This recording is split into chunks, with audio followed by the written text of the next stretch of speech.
Bonjour à tous. Ici, on continue notre série sur les exercices posés à l'IMO cette année. Alors, si vous voulez voir les autres exercices, vous pouvez aussi trouver un lien sous la vidéo avec les énoncés et les solutions de tous les problèmes. Et plus particulièrement dans cette vidéo, on va s'intéresser au problème numéro 5. Donc, il y a un problème de combinatoire assez rigolo.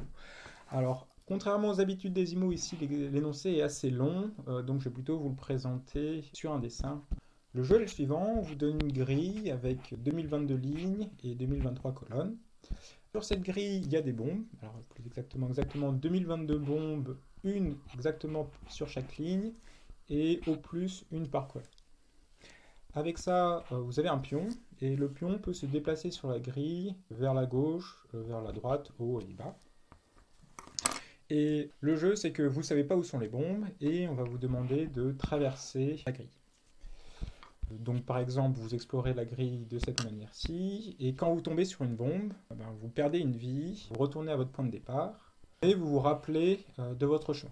Puis vous pouvez recommencer à traverser la grille, donc par exemple, je passe par là, donc là je retombe sur une bombe, je recommence au bon point de départ, et à ma troisième tentative, peut-être que avec ça, j'ai réussi à traverser la grille. Le problème, c'est d'essayer de proposer une stratégie pour ce jeu, perdant le moins de vie possible.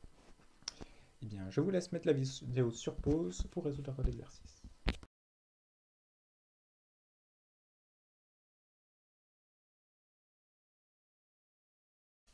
Un grand bravo à tous les démineurs qui ont réussi à traverser ce champ de mine, et je vais présenter une solution possible.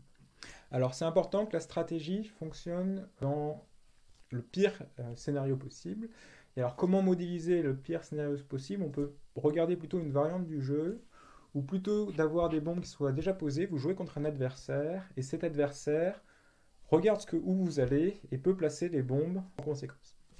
Donc par exemple, sur le premier coup, il peut choisir de placer la bombe là où vous allez, et donc ça veut dire que, quelle que soit la stratégie que vous choisissez, dans ce cas-là, vous allez dépenser au moins une vie.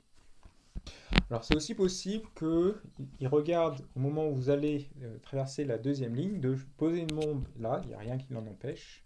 Donc, quelle que soit la stratégie que vous allez adopter, il va falloir dépenser au moins de vie. Alors la question maintenant, c'est est-ce qu'il existe une stratégie gagnante ne nécessitant que de vie? On va commencer à regarder le cas où la première bombe n'est pas au bord de la grille. Alors, vu qu'on a une bombe ici, on sait qu'il n'y a pas d'autres bombes sur la colonne et sur la ligne. Donc idéalement, il suffirait de contourner cette bombe, donc par exemple par la gauche. Et si on ne trouve pas de bombe ici, c'est gagné, on termine le chemin avec la colonne. Et dans cette situation, on n'a dépensé qu'une vie. Et s'il y a une bombe ici, c'est pas grave, il suffit de contourner la bombe par la droite. Et puisqu'on a déjà une bombe sur la deuxième ligne, elle ne peut pas se trouver là. Et de la même manière, on termine le chemin. Donc, dans ce cas-ci, la conclusion, c'est que 2 vies suffisent et c'est optimal. Donc, il reste à traiter le cas où la première bombe se trouve au bord de la grille. Alors, le problème ici, c'est que la stratégie de contournement ne va pas fonctionner parce qu'on est toujours obligé d'aller vers la droite et rien n'empêche d'avoir de nouvelles bombes au fur et à mesure qu'on explore la grille. Et dans le pire des cas, on a toute une diagonale de bombes qui nous barrent la route et avec la stratégie naïve de contournement, on les trouverait tous. Du coup, il faut être plus malin que ça et proposer une stratégie alternative. Alors ici, on va imaginer qu'il y a un mur de bombes rouges et on va le longer, mais sans jamais le toucher. Donc on alterne juste les pas haut, droite, haut, droite, exactement. Alors il y a plusieurs cas de figure. Soit sur notre trajet, on ne rencontre jamais de bombe. Dans ce cas-là, bingo, on a traversé la grille et on a dépensé qu'une seule vie.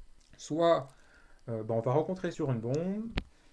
Premier cas, on rencontre lorsqu'on fait un pas vers le haut. Dans ce cas-là, c'est pas grave parce que sur cette ligne-là, maintenant on sait qu'il n'y a plus de bombe et que c'est possible de contourner la bombe par la gauche et de rejoindre la colonne où on sait qu'il n'y a pas de bombe avec la première bombe. Et l'autre cas, c'est si on rencontre la bombe lorsqu'on va faire le chemin vers la droite, et bien même chose, on peut contourner par la gauche et terminer le chemin. Et ça traite tous les cas possibles, donc on peut conclure, la stratégie optimale ne nécessite que 2 vies. Voilà, j'espère que la vidéo vous a plu et n'hésitez pas à aller sur le site des IMO pour avoir plus d'exos.